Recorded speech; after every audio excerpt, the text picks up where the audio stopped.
Tornem-se meus imitadores como eu sou de Cristo. Eu os elogio por se lembrarem de mim em tudo e por se apegarem às tradições exatamente como eu as transmiti a vocês. Quero, porém, que entendam que o cabeça de todo homem é Cristo. E o cabeça da mulher é o homem. E o cabeça de Cristo é Deus. Todo homem que ora ou profetiza com a cabeça coberta desonra a sua cabeça. E toda mulher que ora ou profetiza com a cabeça descoberta desonra a sua cabeça, pois é como se a tivesse rapada.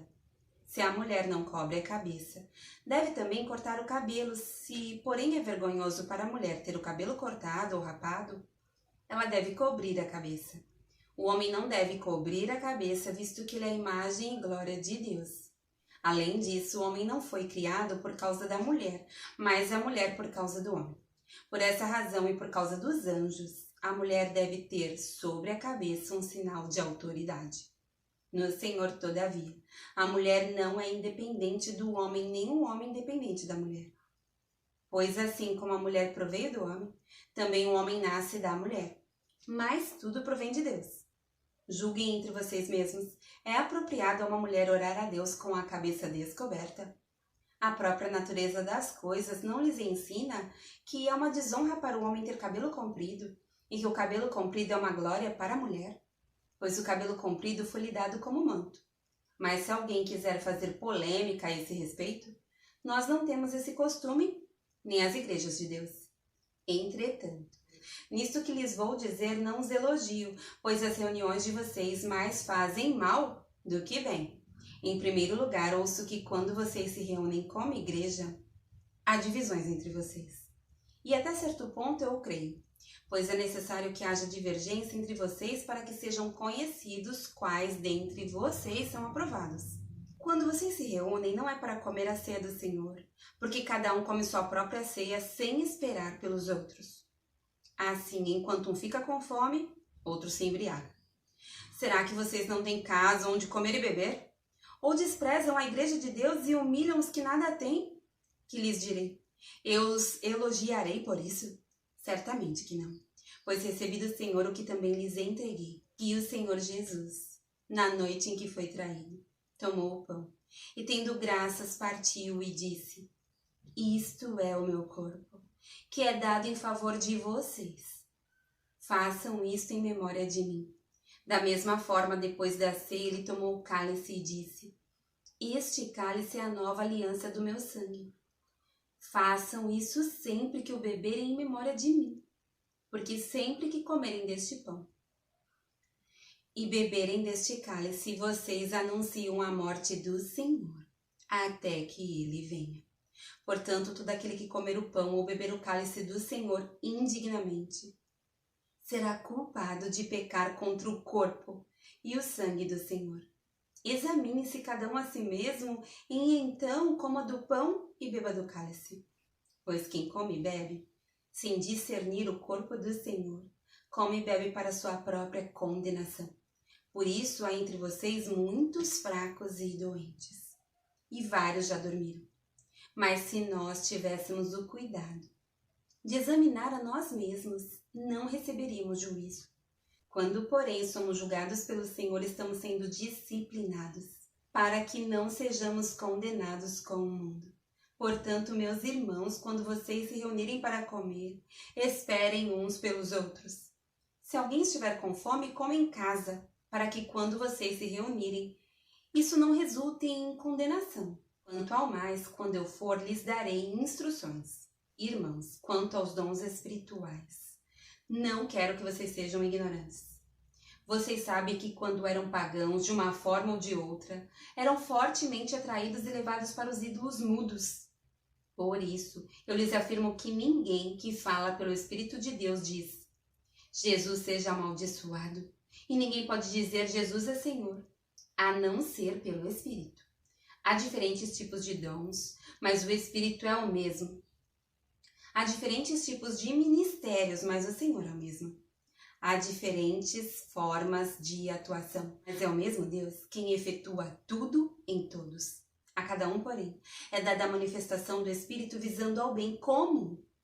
Pelo Espírito, a um é dada a palavra de sabedoria, Há outro, pelo mesmo Espírito, a palavra de conhecimento. Há outro, fé, pelo mesmo Espírito. Há outro, dons de curar, pelo único Espírito. Há outro, poder para operar milagres. Há outro, profecia. Há outro, discernimento de espíritos. Há outro, variedade de línguas. E ainda há outro, interpretação de línguas. Todas essas coisas, porém, são realizadas pelo mesmo e único Espírito e ele as distribui individualmente a cada um como quer. Ora, assim como o corpo é uma unidade, embora tenha muitos membros, e todos os membros, mesmo sendo muitos, formam um só corpo, assim também com respeito a Cristo. Pois em um só corpo todos nós fomos batizados em um único Espírito, quer judeus, quer gregos, quer escravos, quer livres, e a todos nós foi dado beber de um único Espírito. O corpo não é feito de um só membro, mas de muitos. Se o pé disser, porque não sou mão, não pertence ao corpo, nem por isso deixa de fazer parte do corpo.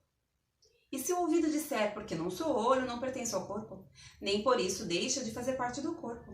Se todo o corpo fosse olho, onde estaria a audição? Se todo o corpo fosse ouvido, onde estaria o olfato?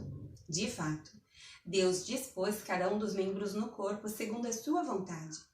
Se todos fossem um só membro, onde estaria o corpo? Assim há muitos membros, mas um só corpo. O olho não pode dizer à mão, não preciso de você. Nem a cabeça pode dizer ao pé, não preciso de você. Ao contrário, os membros do corpo que parecem mais fracos são indispensáveis. E os membros que pensamos serem menos honrosos, tratamos com especial honra. E os membros que em nós são indecorosos são tratados com decoro especial, enquanto os que em nós são decorosos não precisam ser tratados de maneira especial. Mas Deus estruturou o corpo dando maior honra aos membros que dela tinham falta, a fim de que não haja divisão no corpo, mas sim que todos os membros tenham igual cuidado uns pelos outros. Quando um membro sofre, todos os outros sofrem com ele. Quando um membro é honrado, todos os outros se alegram com ele. Ora, vocês são o corpo de Cristo e cada um de vocês individualmente é membro desse corpo.